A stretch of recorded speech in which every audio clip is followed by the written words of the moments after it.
There you are, playing the PvP in your World War II shooter, and all of a sudden, you're a Nazi. Yes, I understand that when I'm playing a World War II shooter, there is a good chance that I could be playing on the side of Nazi Germany. It's how war works. There are two sides to a war, and when it is set in World War II, there is a chance I could be playing as a Nazi. You didn't ask for this. You didn't choose this. No, that's how random team selection works. I am randomly allocated to a team. Yet there it is. And it's treated no differently than playing a British soldier. Well, that's because in the multiplayer, you have an avatar to then shoot at enemy avatars. The point isn't that you are literally a Nazi, the point is that you are playing the part of one team, based in World War II, which would be one of many factions. It is treated the same because the idea of the game is to shoot your enemy. In principle, it doesn't particularly matter who your enemy is, it is a simulation, it is a video game. I am not a Nazi because I shoot a British soldier on my game of Battlefield. I would be a Nazi if I hailed the ethical state and advocated for a Fourth Reich, which, believe it or not, when I'm in the middle of sniping the British soldiers in the face, I'm not particularly thinking about my principles or anything like that. I'm simply trying to win the game. This is bad on so many levels. What, shouldn't we have any shooter ever be based in World War II in case we have to play the bad guys? This happens in space games as well and sci-fi games where you have to play good versus bad. Titanfall 1 had the plucky underdog militia versus the IMC, who are corporatist overlords. Hell, in the second game, the enemy faction Ares outright says that they think that human life is expendable. Believe it or not, when I choose that faction, which you can do in Titanfall 2, that doesn't make me a space Nazi, and it doesn't mean I buy into their ideology. Let alone if the game allowed me to randomly select it. No one should ever have a random chance of fighting for the Nazis. Well, no one should be forced into anything, I'd agree with that statement. But the statement you made is that no one should ever be able to have the random chance to be a Nazi. Well, people are perfectly capable and have a perfectly sound mind to randomly play as the Nazis and magically not become one. Literally everyone who has ever played Battlefield 5, Call of Duty World at War, any of these games where you can play as the Nazis, would have become a Nazi if that was the case. But I don't think you can actually find anyone who became a Nazi through playing World War II games. They're demonized in every World War II game I've ever played. And we should never express that there's no meaningful difference between Nazis and Allied soldiers, or that they're functionally interchangeable. If they serve the same function, which is to be your player avatar on the battlefield, then they are absolutely descriptively serving the same function. And whatever meaning you're getting behind a multiplayer game, beyond game sense or how to improve your skills, then you've looked way too far into something that is basically just there for fun. And before anyone equivocates and says not all German soldiers in World War II were Nazis, if they were wearing the swastika and are functioning as an arm of the Nazi government, then unless the game goes out of its way to tell you specifically that your particular character is not a Nazi, then they're a Nazi. That's completely irrelevant when it comes to multiplayer games that are based in World War II. As far as you're concerned, the Nazis are your allies when it comes to the battlefield, and let's say the British are the enemies. And that's only when it comes to that particular match. Believe it or not, people's heads don't go in a spin, and then they come out of it thinking, I have to kill British soldiers. In that multiplayer shooter, when it switched you to the German side, did it go out of its way to tell you that the person you're playing was pressed into service under threat of their life? Yeah, that's a big old nope. Imagine starting up your game of Call of Duty World at War, and then you happen to be on the Nazi side, and then a little infograph comes up saying, oh, by the way, this guy's actually forced into his service and now has to kill American or English or whatever soldiers against his will. And you're controlling him while he goes through this entire escapade, turning him into a psychopath, getting PTSD. It'd be a pretty shit game, I'm not gonna lie. Oh, and on a similar note, let's please stop forcing people to play as terrorists as well. There you are, playing your modern shooter, and all of a sudden you're a terrorist. You didn't ask for this, you didn't choose this, and yet second verse, same as the first. There it is. Yes, when I load up Counter-Strike and I play a competitive match where I have to play as both teams, both a counter-terrorist and a terrorist, I understand that the terrorist side are doing bad things like blowing up supplies in the middle of a desert, blowing up supplies in the middle of Italy, and having hostages that are beaten bloody in the middle of an office complex. Yes, I understand it is a fantasy world, and I understand if this were to happen in real life, it would be bad. I mean, that's literally the name of your side in the game. Yes, well, newcomers to the game of Counter-Strike will easily understand which side will be doing the bombing and which side will be doing the defusing when you call them terrorist and counter-terrorist. If they were called red and blue, it won't be as obvious at first. It's also supposed to have an aspect of realism to it. That was the whole point of Counter-Strike. It was a simulation game for bomb defusal that then turned into one for hostages as well, and is now a widely played esport. Oh, and when you go into casual mode, you can also pick the side you want to be on. So no, it's not a choice, it is not forced upon you. It's entirely your choice whether you play the game or not. Please stop thinking that people are so dumb that they cannot decide what to do with their video games. We can do better than this. Even if you put aside all of the people who have had traumatic experiences with these groups, who have lost loved ones to terrorists. A bomb went off in my city 2 years ago, and I know people that directly lost the lives of loved ones thanks to it. And they still play these games. So please don't bring them into something they would rather not talk about. Or who have had generations of their families wiped out by Nazis. The same has happened with communism, and yet they are still portrayed as good guys in World War II. Probably because they were part of the Allies. Yet they're still a faction that is playable in Call of Duty World at War. And you're not asking for the same thing for them, are you? No one should have to put on the costume of an ideology they find abhorrent without actually opting into it in your game.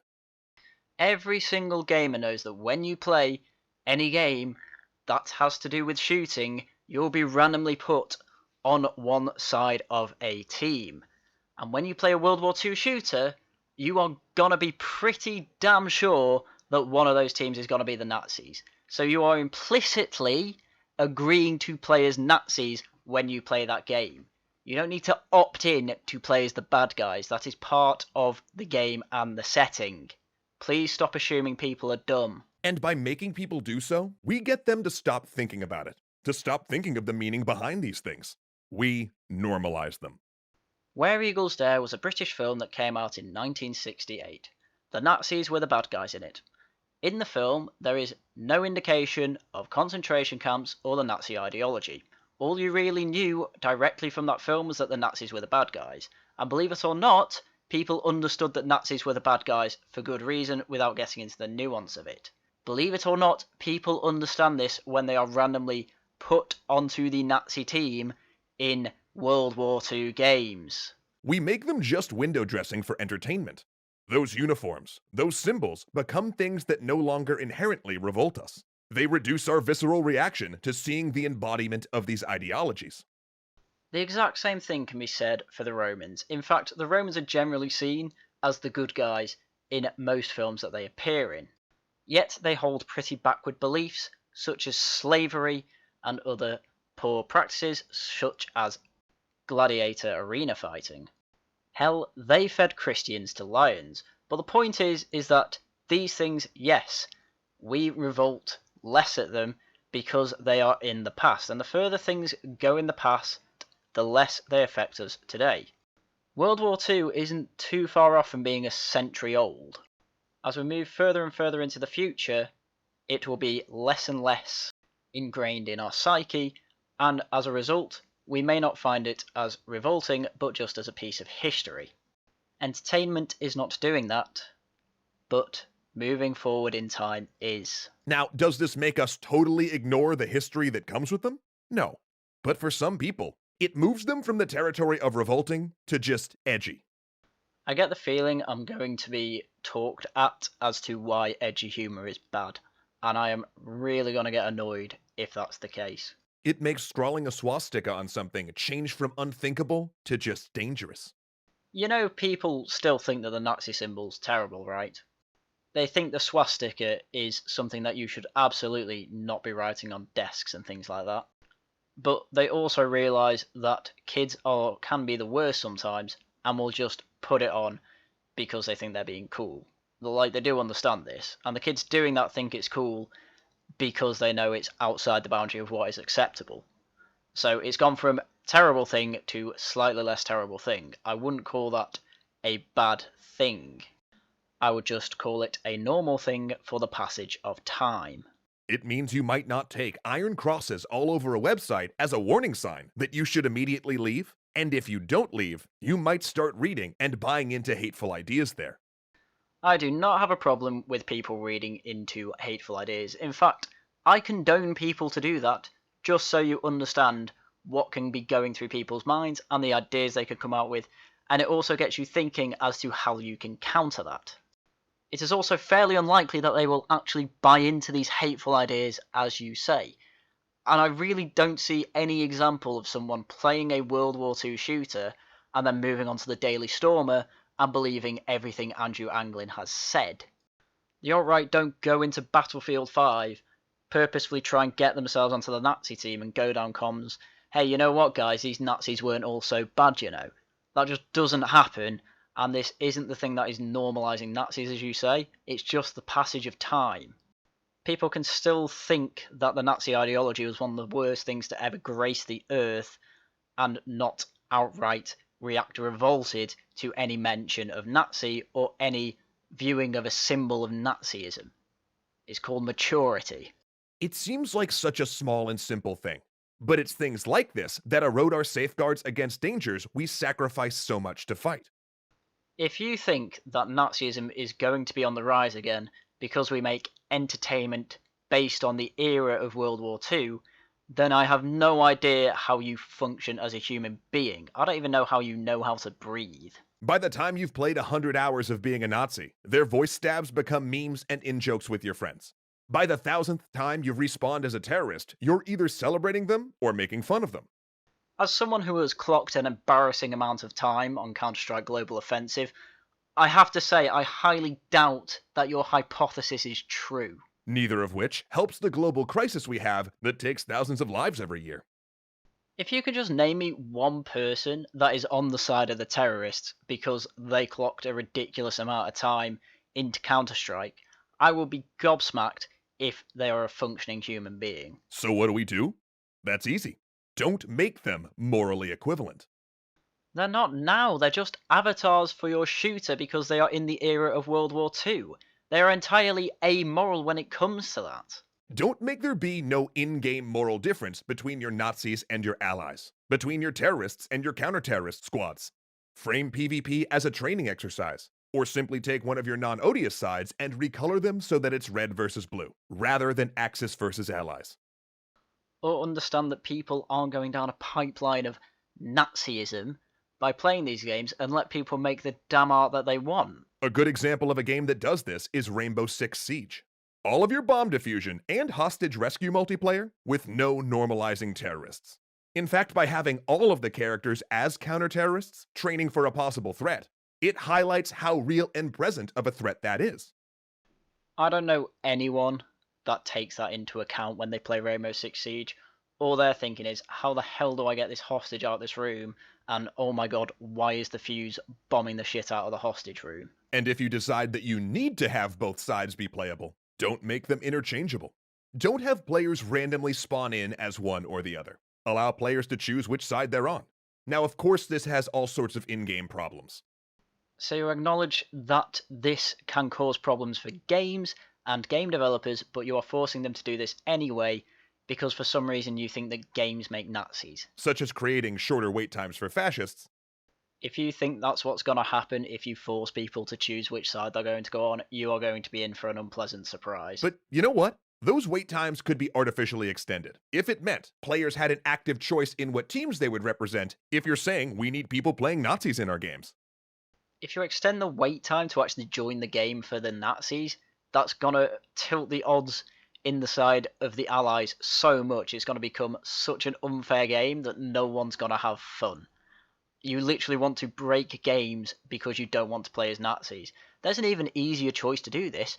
Just don't play games where you have to play Nazis. Or games where you have to play terrorists. Just go back to Tetris and Minecraft, dude. And if you're going to say, but we need it for historical reasons, then your game better actually be historical. I'd much rather just let people create their own art. It might actually make some innovations that people might want to enjoy in the market and to actually buy their game.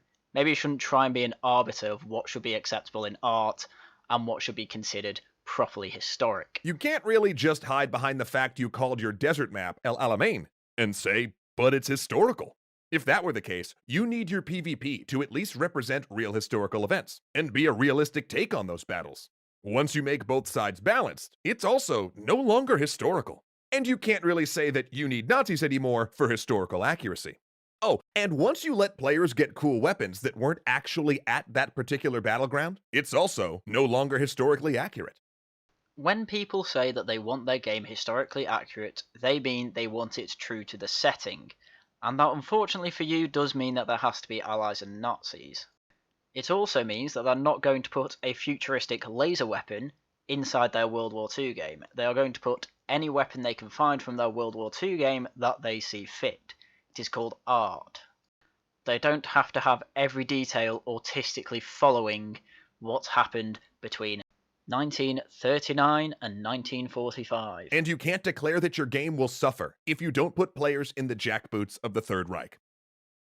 If your sales go down, you can absolutely claim that your game is damaged because you removed the Nazis. You can absolutely claim that. And once your map is something carefully designed to have good gameplay by a team in a room in San Francisco or LA.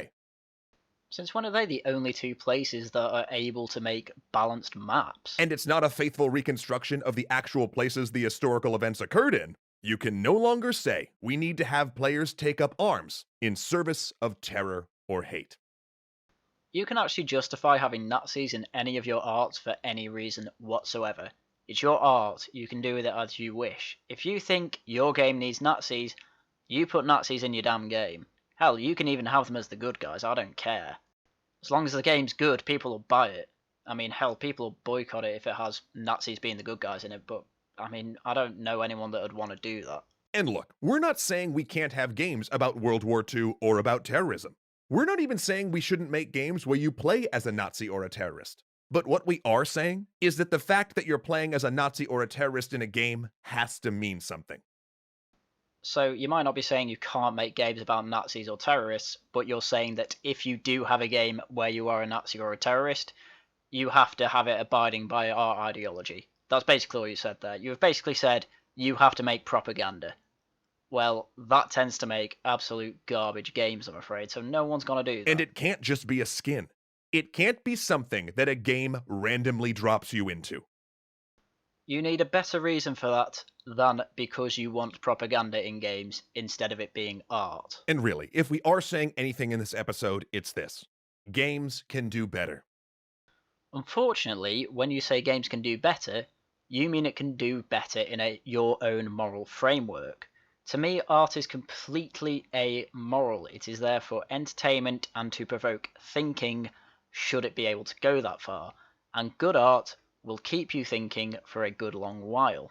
The problem is, if you make it go in parallel to your modern moral framework, all that is going to do is get people to not think for very long, make poor art, and make people hate the games industry, like people have started doing for some years now. And in this particular case, it's not even that hard to do better. And it's no more costly to do better.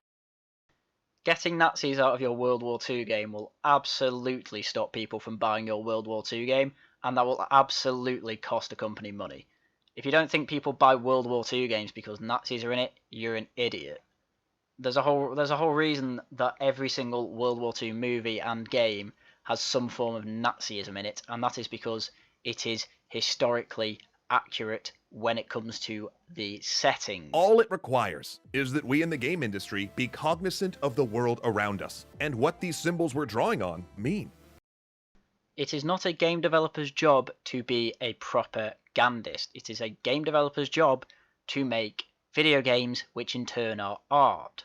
Please stop trying to make them cohere with your silly moral framework. People do not like it. That we think as we're building, not just about the game we're working on, but about the world as a whole. If we can do that, we can take a big step forward for the industry. We can stop helping to normalize Nazis. Well, that video was horrible. I hope you enjoyed it. I can't say I enjoyed arguing against them, because honestly, that whole thing was a propaganda machine, and I hate propaganda machines. And they advocate to make more of them. So yeah, that annoyed me. But anyway, thank you very much for watching, and until next time, goodbye.